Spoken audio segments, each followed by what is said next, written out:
ask me anything. I'm an open book. I'm happy to share like anything from my company, anything that you need. You saw at Flip Hacking Live, we're very kind of open with what we do. So what do you got for me? Let's say, you were in my position, you just got your first deal, and, you basically have all day to pursue real estate. But like, what would you do at that point after getting your first deal and, managing your time, and like, what would you do with your business at that point after? So you've got $3,000 that came in, right? Are all your expenses, living expenses covered by everything else that you do, jobs, stuff like that? Like you don't need that money. You're going to reinvest back in the business, right? Yeah. Okay. So what I would do then is I would say, if everything you've done up to this point is free or very low cost, I would take that $3,000 and say, I want to reinvest this back into my business. And I would create a runway with that $3,000. So I would say, I want to use this for I like a 6-month path, but you can create a path, because a lot of times what happens with wholesalers is they get their first deal somewhat quickly. You didn't. I mean, May to October, you were working for a while doing it, right? Driving for dollars. Exactly. Yeah. And me too. So I deal with some people who get their first deal in like two weeks. And then next thing you know, it's like 4 months before their next one. So you got to really make sure that you don't spend all that just on unnecessary things, frivolous needs, things like that. So now you're doing exactly what you should be doing. You're not setting up these expansive LLCs, business cards, websites, all that stuff. You're focusing on the fact that you have some time and you don't have a lot of money. So I would stay in that mindset a little bit and not say, I'm rich, I got $3,000, I'm going to go spend it on 1 month doing direct mail. But rather what I would do is I would space it out over at least 3 months, in an ideal world, 6 months. So if you give yourself $500 a month and say, look what I did with no money, what could I do with $500? So, and then be very smart about where you spend it. So you want to invest it in something in the business. I don't think you need a big fancy CRM. I don't think you need a big fancy dialer, another cold caller, things like that. So I would stay in the niche that you're doing, pull the niche list. A lot of the stuff you heard from Ryan Smith at I would just open your notebook to that and like look at all those niche type stuff and say, okay, now I can build a bigger list. And maybe what you do is you start looking into maybe some ringless voicemails or something that's not a high cost, because the way that I look at cost is really like networking is free, right? So all the stuff like driving for dollars, knocking on doors, it's gas money and stuff like that. But you continue to do that stuff. And then what you do with those lists are important. So if you're going to skip trace those lists, that's going to be a little cost for the skip tracing. And then figure out what's the next cheapest thing that you can do to scale up a little bit. And ringless voicemail might be it. I know there's some, I'm just going to put a disclaimer. There's some like legalities and stuff in different states and cities with ringless voicemail. So you just have to be careful with how you do it. But that might be your next step to get some people now to start calling you back and bringing some inbound leads. And continue to do that, because the cold calling, for the scalability of it, for one person, it's if that's where you want to go, you're going to need a big list to get on a dialer and dial like 3 lines at a time. You can do that yourself, and it's not that expensive. That's probably about $100 a month to get a dialer. So you could get a better dialer and do some cold calling with some of that, and then the other side of it, you could drop some ringless voicemails with some of that money. That's what I would do. I would set aside about $500. That'd give me 6 months. And then what happens is the next deal comes. And when the next deal comes, maybe the next deal is 6,000 or 8,000 or 10,000. And now you can start saying, what I like to do is just master one marketing channel and then move on to the next one. Don't go do 10 different things. So you take some of that money and you put it back into the business, and you figure out now your focus is getting the next deal, not going to like build a team, get 3-4 more deals. Just your next target is the next deal. And what you want to do is you want to start shrinking that timeline of how long it takes to get the second deal, and then shrink the timeline for the third deal, and then shrink the timeline for the fourth deal, and so on. And then you'll start seeing you get 1 deal a month, maybe 2 deals a month, and then you can start growing with the money that's coming in. So don't go buy a Ferrari. Definitely not. That was my Driving for Dollars list. I have people I'm still following up with, but no one has like really cracked the code or like looking to sell now. So I'm going to jump in there because you said something that's okay. Like if you've got people who are not ready, they're not saying no. They're not saying take me off your list. They're not saying get lost and beat it. They're saying what they're saying to you is not right now. And what that means is you have to be diligent with your follow-up. A lot of what we do and a lot of our deals come from follow-up. So depending on the size of your list and the number of leads that you have, a CRM may be a good step for you, because what that does is it creates some tasks and some follow-up things you can build in. Hey, make sure you call this person, or you can build in some automation with text messaging and voicemails and emails to the seller and stuff like that, because we get things back in our database. I mean, we bought a house the other day that we've been following up with them for 2.5 years. And so do you think that my competition is following up for 2.5 years? Maybe not. I mean, you haven't even been in business for 2.5 years. So I'm like, that's what separates the professionals from the amateurs. So for me, your follow-up game, make sure that it's strong, because what a lot of people do is they go out there and they start looking for they want the deal that's going to lay down right away. And that was my problem when I was new. When I was new, I thought that every lead, when they said no, it was just a no. And I was looking for that really hot, motivated deal. And I think that's why I didn't do a deal for 4.5 months. And when my sales rep was hired, what she did was she went back in the database and looked at the cold and warm leads and started calling on them. It had been 4 or 5 months since they got in touch with them. So maybe I use this kind of analogy, like I'm a military guy, so we're always doing first aid and dealing with like helicopter crashes and airplane crashes. We think about their training, and it's like they're just bleeding, right? When we go in there, but it's not that bad. And then it just gets worse and worse over time. And eventually it gets to the point where they're ready. And it might be 3 months, it might be 6 months, it might be 9 months, but you want to be there when they're ready. You want to be fresh in their mind. You want to be following up with them. So if you have cold leads, the cold leads are going to move to warm leads are going to move to hot over time. So what you don't want to do is, I remember when I was new, I had this stack of papers. So I just had like everybody's lead was in a piece of paper on my desk. And every time I got a new lead, I would just put it back on top. So the people on the bottom of the list, they didn't get the attention that the people on the top did. Usually I would go down like the first 5 or 6 leads, just happen to be sheets of paper on my desk. And then I'd go, all right, that's all the time I got today. I'll come back tomorrow. And then I would go back to the top and start from the top. And nobody would from the bottom would be getting any love from me, because I didn't have a CRM. I didn't have any of that stuff. So just making sure that you know the last touch for each person and how long it's been. You make sure that you don't go more than a couple weeks, 3 weeks, at least no longer than a month for sure, in reaching out to them, whether it's by text message or phone call, or, I mean, even, hey, I was in the neighborhood, just wanted to stop by and say hi. I was been thinking about you and your house, got a chat and what time to chat or something like that. Everything in business is about people. So making sure that they feel like you care about them is going to be the way that you get a deal over some competition. What would be your advice as far as like, knowing that there's plenty of other investors involved, there's probably like 4 or 5 others involved. What do you think what else would give me that edge? Or is it just building that relationship? I think it's building that relationship. Remember, people, it's about the heart, not the head. Like if you the emotional sale and close is so much stronger than the logical concept in your mind. So that kind of stuff, like getting in there and then actually caring about them. Like that's the most important thing, is like really listening to their stories. And so what I used to do, and I thought I was really good at, is I have a lot of experience from moving around to different houses. I was in the military. I had moved, like when I was going into homes in like 2000, probably like 2014, right around there, 14, 15, where I was going in home, buying houses, and started my company. I would just try to relate some of my experiences to them. Like, if I remind somebody of their grandson or their son or something, then we have find common ground. I would always try to find something in common and actually listen, like actively listen. I struggle with that. I know that's one of my huge weaknesses. Is a lot of people say they're just like waiting for the next time to talk. And so I'm a talker. I absolutely am. I really like to talk.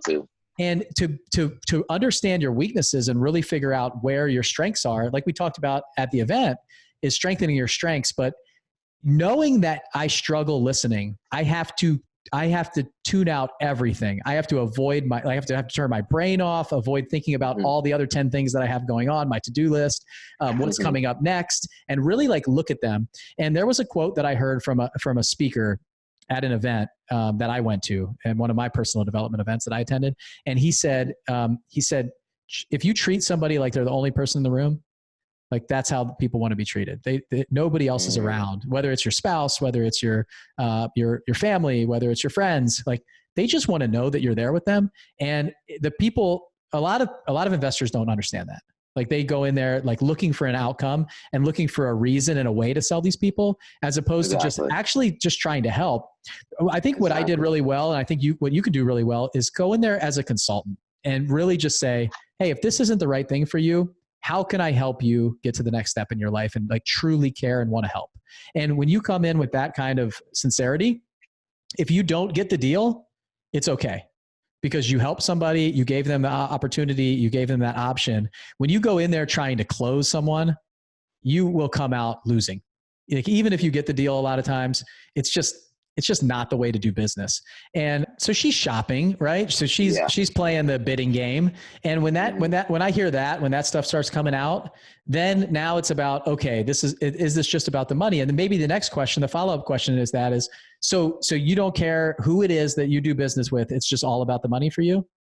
Mm-hmm. And then just kind of see what she responds to that. And if she's like, yeah, it's the highest bidder here. Okay. So if somebody comes in who's just, gonna tie up your house for a while, go through multiple inspection periods, reduce the price because they gave you a really high price and they're going to come back and renegotiate with you, that's okay with you? And just kind of go down that path a little bit and just explore it, and just say, okay, well, let me just tell you how we do business. And, I want to be upfront and honest. I really care about the people that I work with. I want to make sure that they get the best price, but they also get the best service. So, my price might not be as high as everybody else's, but I know that when you work with me, that we're going to get it done. We're going to do those, if you can do that, right? So, I know that when we go into these houses that we're either buying them or we'll wholesale them and we can get them done. And if not, we're going to buy them. So it's at a point where we can say some things like that, where, and we can point back to our reviews and our testimonials and stuff like that and say, we really care about the people that we work with. So, it's a shame that it's just all about money because, but if that's the case, then I'll make you the best offer that I can. And if it works for you, great. And if not, then maybe you call me if it doesn't work out with the other person. So that's kind of the way that I go with that side of things. And it may not be like the perfect sales call or anything like that, but I really just want to take care of people, and we care about them and we want to do right by them. So, and I'm pretty sure you would know there's a lot of dead numbers, and some people you just cannot get a hold of. And so I put them on an extremely high number of a big list of people that I have to door knock. What do you think about door knocking? You think it's something that maybe I should add to my business, like maybe cold calling like in the mornings, from 9 to 1, and then maybe door knocking later on in the day? What do you think about that? So I'm going to give you a couple different options here. If you have a big list to door knock, it might not be the best use of your time. Like if it's just a huge list if it's like 200. But your cold calling stuff is niche stuff, right? You're talking about like code violation type houses, right? Yeah. Well, I think it might be what I would do is I would sort them. So I'd put them in an Excel sheet and I'd sort them by zip code. And then what I would do is I would use the thing that you did before, the formula we talked about, where you have supply and demand. And if it's a really good, and I've got some videos. So in that flip hacking Facebook group that we have, if you're not in there, jump in there, because I put a list source video in there about using list source for free to find out where the buyers and sellers, the supply and demand is. So you can find that stuff for free without spending a dime in your market, in your city, in your county. So what you can see is over the last year, you can see where the cash transactions were or where the investor type property purchases were. And then you can take that and say, this zip code is super hot for wholesale deals. So what I teach a lot of people when they don't have a lot of money is go to those zip codes first, like go own that zip code first. And then as you make some more money, you can start going into the other zip codes out of there. So where's the demand really high, where there is supply in there? There's the distressed sellers or houses.